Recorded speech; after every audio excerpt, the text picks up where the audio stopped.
নমস্কার, আমি জ্যোতিষ জ্ঞান কেন্দ্র থেকে অ্যাস্ট্রোলজার শ্রী শুভব্রত কথা বলছিলাম। আজকে বিবাহ সংক্রান্ত ব্যাপার নিয়ে আলোচনা হবে। সেটা হলো যে আমরা যে রুলসগুলি ফলো আপ করি সেটা আপনাদেরকে আগে বুঝতে হবে। সেটা হলো যে 1 নম্বর যেটা রুলস, লগ্ন সাপেক্ষে 7th হাউসকে আমাকে দেখতে হবে। ঠিক আছে, লগ্ন সাপেক্ষে 7th হাউস কোনো রকমভাবে যদি অ্যাফ্লিকশানের মধ্যে জড়িয়ে যায়, সে যদি রেট্রোগ্রেড হয়ে যায়, তখন কিন্তু সমস্যা তৈরি হয়। তো এখানে যেটা দেখা যাচ্ছে যে লগ্ন সাপেক্ষে 7th হাউস হলো বৃহস্পতি, সেই বৃহস্পতি কিন্তু রেট্রোগ্রেশনে রয়েছে। তো এই যে কম্বিনেশন কিন্তু নেগেটিভ, কারণ যদি কোনো প্ল্যানেট রেট্রোগ্রেশনে চলে আসে সে একবারের জায়গায় দুইবার ফল দেয়, সেই জন্য দ্বিবিবাহ যোগ তৈরি হয়। তাছাড়া এখানে বৃহস্পতি মানে এমনিতেই ডুয়াল ক্যারেক্টারের এবং মানে ডুয়াল ক্যারেক্টারের বা ডুয়াল নেচারের প্ল্যানেট, এবং বৃহস্পতি যে রাশিতে বসে আছে সেটাও কিন্তু দ্বৈত রাশি।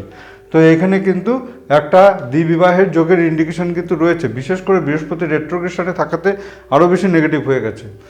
তো 2 নম্বর যেটা পয়েন্ট, সেটা হচ্ছে শুক্রকে দেখতে হবে, বিবাহের কারক গ্রহ, মেল আর ফিমেল বোথের জন্য কিন্তু আমাদেরকে ভেনাসকে দেখতেই হবে। তো ভেনাস দেখা যাচ্ছে যে বসে আছে বৃহস্পতির ঘরে, এটা খুব শুভ। কিন্তু দেখা যাচ্ছে ভেনাস বসে আছে ঠিকই, কিন্তু শনি মঙ্গল বিভিন্ন ধরনের নেগেটিভ প্ল্যানেটের এর সাথে যুক্ত হয়ে বসে আছে। তো এখন শনি হলো 6th হাউসের লর্ড এবং মঙ্গল হলো 8th হাউসের লর্ড। ঠিক আছে, যদি কোনো প্ল্যানেট 6, 8, 12 প্ল্যানেট লর্ডের সাথে যুক্ত হয়ে বসে থাকে তাহলে সেটা খুব নেগেটিভ। ঠিক আছে, যদি কোনো প্ল্যানেট 6, 8, 12 লর্ডের সাথে যুক্ত হয়ে বসে থাকে তাহলে সেটা খুব নেগেটিভ।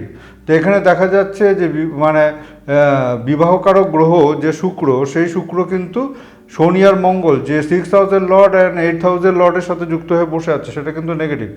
এবং তারপরে ফর্মুলাটা হাজব্যান্ড কারক গ্রহ মঙ্গলকে দেখতে হবে। তো মঙ্গল কিন্তু এখানে শনির সাথে কনজাংশনে রয়েছে, এটাও মোটামুটিভাবে নেগেটিভ, খুব একটা বলবো না।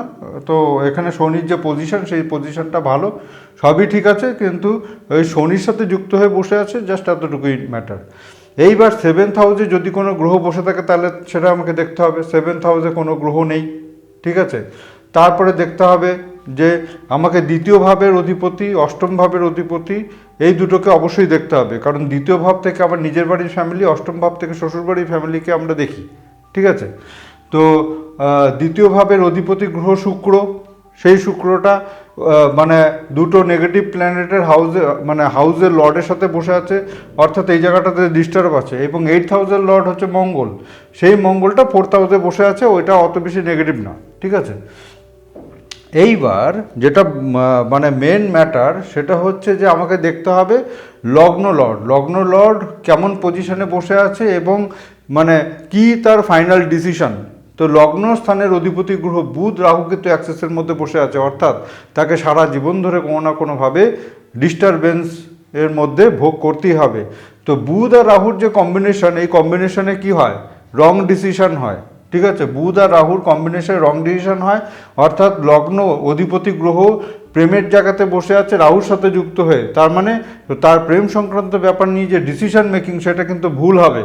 ঠিক আছে, প্রেম সংক্রান্ত ব্যাপার নিয়ে যে ডিসিশন মেকিং সেটা ভুল হতে পারে, আর তারপর এর ফলে যে বিবাহটা হতে পারে সেটা কিন্তু বৃহস্পতি রেট্রোগ্রেশনে রয়েছে। তো সুতরাং এটা একটা নেগেটিভ কম্বিনেশন। এইবার আমাকে দেখতে হবে নবাংশ ছক হচ্ছে বিবাহের সেকেন্ড চার্ট। তো যদি কোনো কারণ, এবার আমি নবাংশের মতোই দেখবো, এটা একটা সিম্পল চার্ট হিসাবেই আমাকে ডায়াগনোসিস করতে হবে। তো নবাংশ জন্মছকে দেখা যাচ্ছে যে লগ্ন সাপেক্ষে সপ্তম ভাবের অধিপতি সেও ষষ্ঠে বসে আছে, এটাও একটা নেগেটিভ। এবং লগ্নে সপ্তম ভাবে বসে আছে কেতু। তো কেতু এমন একটা প্ল্যানেট যে সেপারেশনের কারক। রাহু সেপারেশনের কারক না, রাহু গণ্ডগোলের কারক, কিন্তু কেতু হলো সেপারেশনের কারক।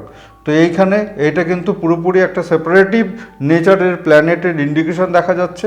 এবং তার চেয়েও বড় কথা যেটা হচ্ছে 7th হাউসের লর্ড 6-এ নবাংশে চলে যাওয়া কিন্তু খুব খারাপ।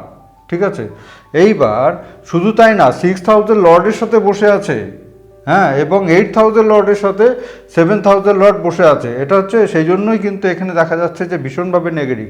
এইবার আর একটা জিনিস যেটা দেখার ব্যাপার আছে, সেটা 7000 লর্ড নবাংশে দেখা যাচ্ছে দ্বাদশ ভাবের সাথে যুক্ত, সুতরাং এটাও একটা নেগেটিভ। সুতরাং এই জন্মকুণ্ডলিতে যদি এটা কারো মানে প্র্যাকটিক্যাল জন্মকুণ্ডলী হয়ে থাকে, তাহলে তার বিবাহ সংক্রান্ত ম্যাটার নিয়ে কিন্তু বড় ধরনের সমস্যা এবং ডিস্টেন্স তৈরি হওয়ার ইন্ডিকেশন রয়েছে। ঠিক আছে, তো যাই হোক, এই হলো ম্যাটার। এইভাবে কিন্তু জন্মছক আপনাদেরকে দেখতে হবে বা বিচার করতে হবে।